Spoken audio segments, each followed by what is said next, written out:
In Ecuador, President Guillermo Lasso announced the progressive use of force to confront the national strike maintained by various sectors of society.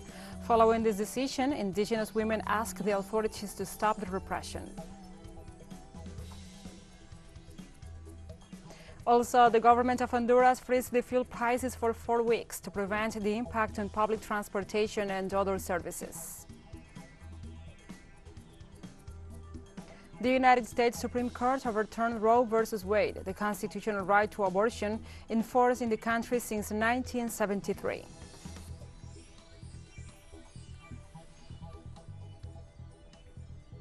From the headquarters of teleSUR English in Havana, Cuba, this is From the South. I'm your anchor, Gladys Quesada, and these are the news. Ecuador completed 13th days of anti-government protest. In this context, President Guillermo Lasso announced the progressive use of force to confront the national strike maintained by various sectors of society. Demonstrators from various social sectors have once again rejected repressive actions by the public forces in their capital, Quito, which last day left one person dead as a result of the impact of pellets. The incident took place in the middle of mobilizations that were taking place outside the House of Culture and the National Assembly in the capital, and with this, there are at least 4 people who lost their lives during this national strike. Para la que requiere 92 votos de los 137 escaños. Los indígenas exigen. President Guillermo Lasso also dismissed the demands made by popular movements during the national strike, stating that they are only seeking to overthrow his government. Yesterday's violence, the information we have received today, as well as his public statements, show that Mr. Isa's real intentions is not overthrow the government. This makes it clear that he never wanted to resolve an agenda for the benefit of the indigenous peoples and nationalities. The only thing he was looking for was to deceive his base and overthrow the legally constituted government. Leonidas Isa Salazar, the leader of the Confederation of Indigenous Nationalities of Ecuador, CONAIE, denies President Guillermo Lasso's claims that protesters have attempted a coup d'etat. The people didn't come here to do what you're saying. We have come here with our 10 demands so we can bring peace home to our families. We're not going anywhere. We're here. We need to solve the most urgent problems of this country. President of the Republic.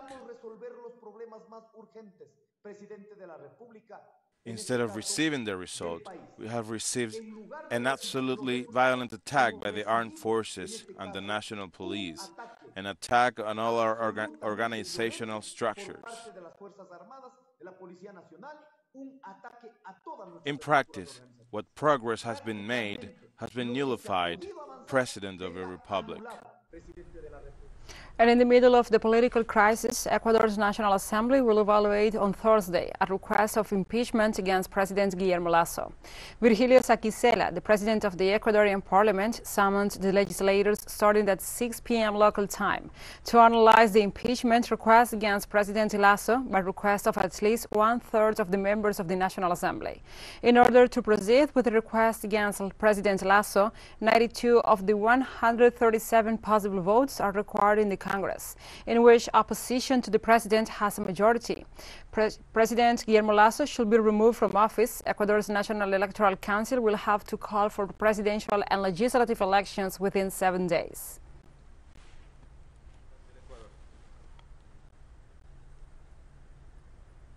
And also, in the same context, in the midst of the political and social crisis in Ecuador, the International Monetary Fund approved $1 billion reimbursement for the country after reviewing the goals of the 4th and 5th reviews of the program agreed upon in 2020.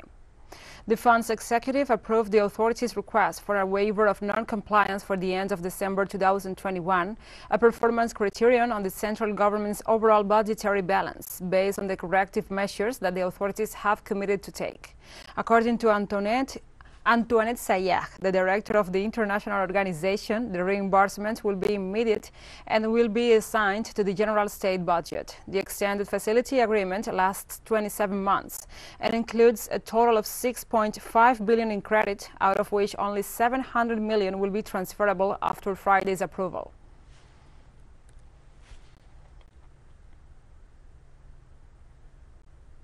We move on to other topics, and let's learn a bit more about Deacon Mitchell, the Prime Minister of Grenada. 44 years old, Mitchell was born on October 8, 1978, in the parish of St. David.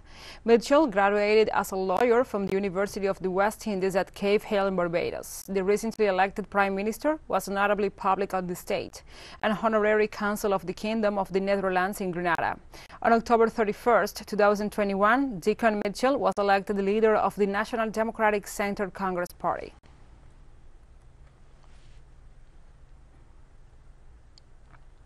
And Venezuela greets the people of Grenada for the Democratic Day held on June 23rd, in which Mr. Deacon Mitchell was elected as the new Prime Minister.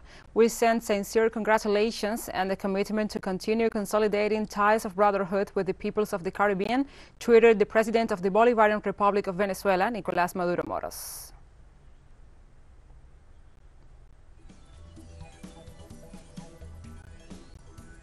We'll take a short break now. Join us again after this.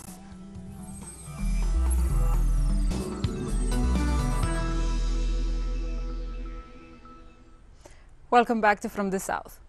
The government of Honduras freezed the fuel prices for 4 weeks to prevent the impact on public transportation and other services. According to the provisional manager of the National Electricity Company, Eric Tejada, the measure was taken by mandate of President Xiomara Castro. Tejada remarked that the government will lose some over $5 million, over $4 million on diesel and little over $1 million on regular gasoline as a result of the current trends in the cost of fuel. With this measure, the price of 1 gallon of 3.8 liters of gasoline will remain at $5.18, and the price of diesel will remain at $5.10.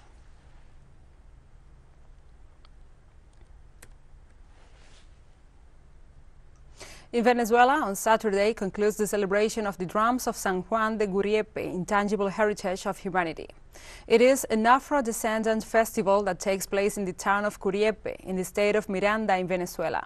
It worships the image of San Juan Bautista with a series of music and dance rituals that take place from midnight of June 23rd to the afternoon of June 25th of each year. The drums of San Juan de Curiepe is one of the festivities that gathers more devotees in the whole country because it is one of the most known in the nation. This festivity has its origin in colonial Venezuela, a time when the black Africans enslaved in this town were given days off from June 23rd to 25th to celebrate the harvesting of crops and the Day of San Juan.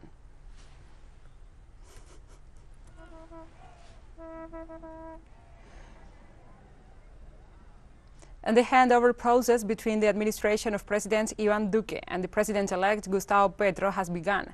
Academics point out that the President of the historical pact receives the country in debt and an inflation that will continue to rise. From Bogotá tells us more about this issue. For Jorge Spitia, a researcher at the National University's Fiscal Policy Center, the administration of Gustavo Petro is receiving the country in one of the worst economic crises ever. The level of poverty and vulnerability in the Colombian population, 73% in 2021, and with the inflation level that we are having, close to 30% in food. He needs to focus on a social program that reactivates the population that are in poverty and vulnerability, and that will have an impact on economic growth. One of the key issues of the first meeting between the commissions of President Iván Duque and President-elect Gustavo Petro will be related to the country's economy. I am pleased to formally deliver to the President-elect the medium-term fiscal framework that includes the most important figures of our country's finances, of our nation-states of financing. The Central Unitarian Workers Union indicates that ongoing President Iván Duque leaves one of the highest unemployment rates in the country. We have unemployment rates bordering 10% labor informality. 62% of the economically active population unemployment particularly hits young people and women. Citizens in the streets claim that the cost of living in Colombia has skyrocketed and that as a consequence, today over 21 million Colombians are in extreme poverty. And all the product. It went up because meat is on the high side. I cannot eat anymore. I must eat fried eggs. It's the cheapest thing. It's the only thing you can eat when you're poor. No. The market and all that has risen a lot, and I think that has affected Colombians too much. The truth is a little difficult because things are becoming more and more expensive. Next Wednesday, the Joint Commissions will meet again to discuss issues such as the Bogotá subway, Hydrotuango, peace, and the hunger crisis. Viviana Bello, teleSUR Bogotá, Colombia. Now we move on to other topics. On Friday, Brazilian indigenous communities held the funeral honors to Bruno Pereira and Dam Phillips, murdered for their work in defense of the Aboriginal people. Indigenous communities held the funeral of journalist Dam Phillips in Niterói, Rio de Janeiro, and that of the indigenous Bruno Pereira in Recife, in the state of Pernambuco. Sukuru people, with their rituals, the chants, and the customs, bid farewells to Pereira and Phillips, who were not only academics, but experts, but also friends and advocates on behalf of the Amazonian native people. On June 18th, the Brazilian Federal Police confirmed the assassination of British journalist Dam Phillips and the Brazilian ethnologist Bruno Araujo Pereira, who disappeared on June the 5th and were shot to death with a hunting weapon.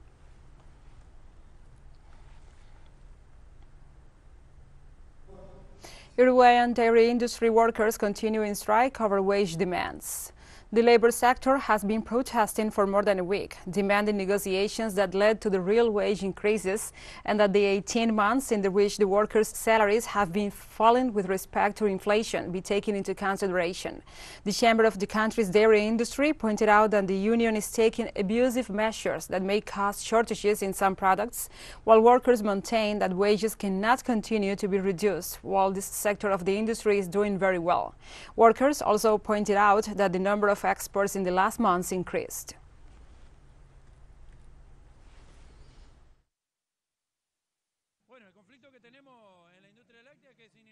The conflict that we have in the dairy industry, which means that for 18 months we have been losing wages within the dairy industry, in an industry that is steadily growing, where the latest figures in this year show that exports have grown in the last 5 months, reaching $350 million. In what does exports mean? An industry that has been growing, but due to the definitions of the Ministry of Labor and the Ministry of Economy in the management of the country through the salary guidelines, they place the salary laws to all the workers and to the retirees and pensioners, and in this scenario we have more than 20 working days in a whole year. And we have more news coming up after a final short break, so stay with us.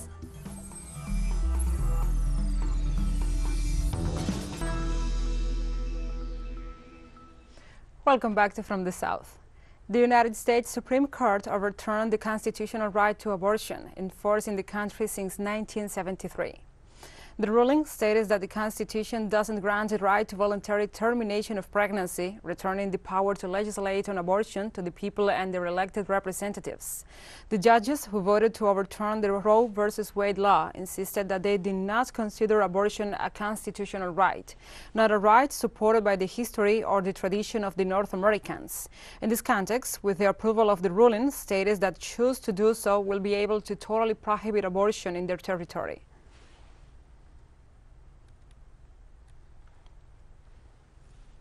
And there was strong and mixed reaction across states on Friday after the U.S. Supreme Court ended constitutional protections for abortion. Crowds gathered in downtown Atlanta and Detroit, with protesters decrying the ruling as illegitimate. Hundreds of protesters gathered in Boston to denounce the U.S. Supreme Court's decision, ending the constitutional protections for abortion. In New York City's Washington Square Park, protesters gathered to protest the court's ruling and defend the women's rights to decide.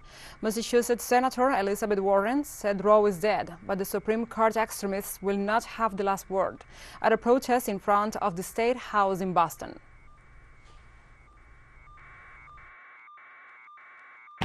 Roe is dead.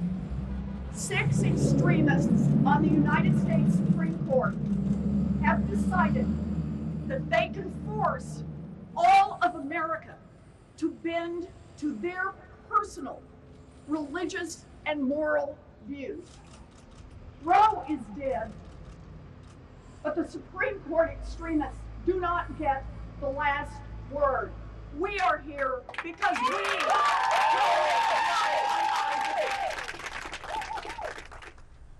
President Joe Biden on Friday slammed the U.S. Supreme Court for ending the right to abortion, accusing it of putting women's lives at risk in the name of an extreme ideology.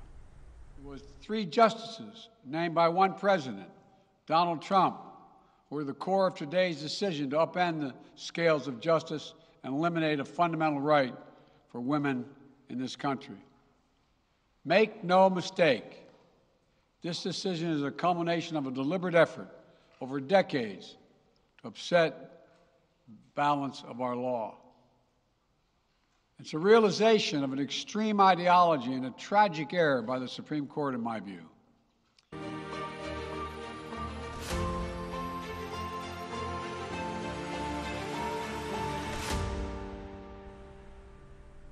Now we address other topics. In Russia, the Ministry of Defense reported the neutralization of about 80 Polish mercenaries and the enemy weapons system operating in the Donbas. Defense Ministry spokesperson Lieutenant General Igor Konashenkov, during his daily briefing, reported that the Russian Air Force attacked a zinc factory in the Donbas. The spokesperson also said that about 20 armored vehicles and 8 Grad multiple rocket launchers were destroyed in the town of Konstantinkova. Konashenkov also said that other strikes were carried out in other areas of the region, immobilizing artillery pieces, drones, and military personnel. The Russian defense spokesperson also noted that the nation's forces intercepted a Toksha-U ballistic missile in the air near the town of Molodzyvye in southern Ukraine.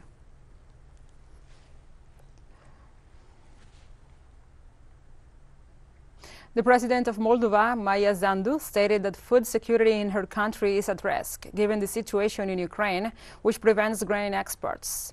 The president pointed out that this causes an increase in the prices of the international market and leads to food shortages, a situation for which Kiev and its allies blame Russia.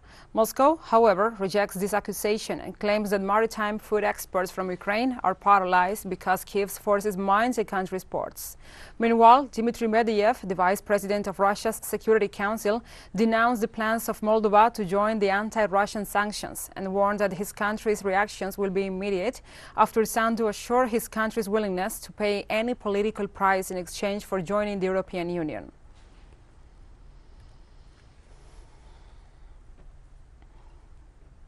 And the government of Spain approved an anti-crisis decree with a budget of more than 9 billion euros. During a press conference held at the Moncloa Palace on Saturday, the president of the Spanish government, Pedro Sánchez, announced that the approval of the decree seeks to alleviate the effects of the energy crisis caused by the conflict in Ukraine. Sánchez pointed out that the situation in Ukraine has caused uncertainty for the European and Spanish economy, which led to the adoption of the additional measures. The new aid package will be enforced until December 31st and includes the lowering of the value-added tax, the VAT, on electricity bills from 10% to 5% and other fiscal measures to lower taxes in the nation.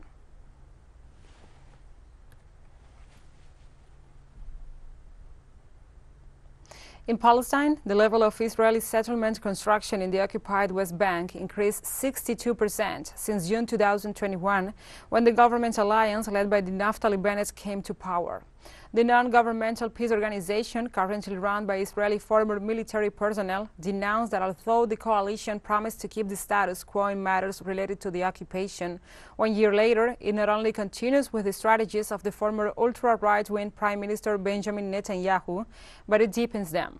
In this regard, they reported that during 2021, the executive announced plans to build 7,292 housing units in the West Bank and East Jerusalem, compared to an annual average of 5,784 during Netanyahu era from 2012 to 2020. According to Lee, the organization denounced these plans as harming the development and the territorial preservation of the future Palestinian state.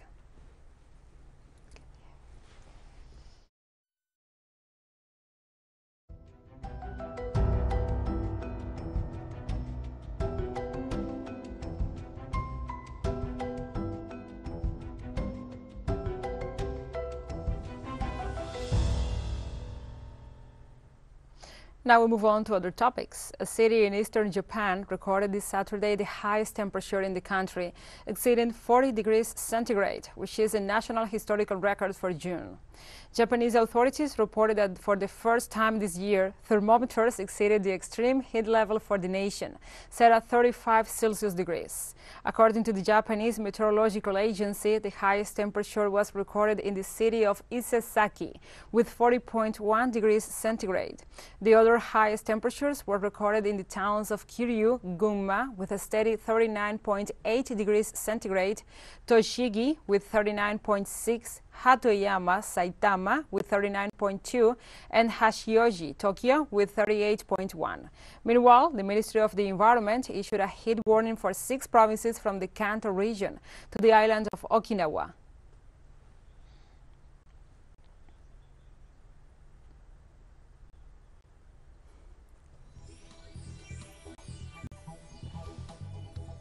So we have come to the end of this news brief. But remember, you can find these and many other stories on our website at telesurenglish.net. And also, if you feel so inclined, please join us on social media for all the latest news. We are on Facebook, Twitter, Instagram, and Telegram. For TeleSUR English, I'm your anchor, Gladys Quesada. Thank you for watching.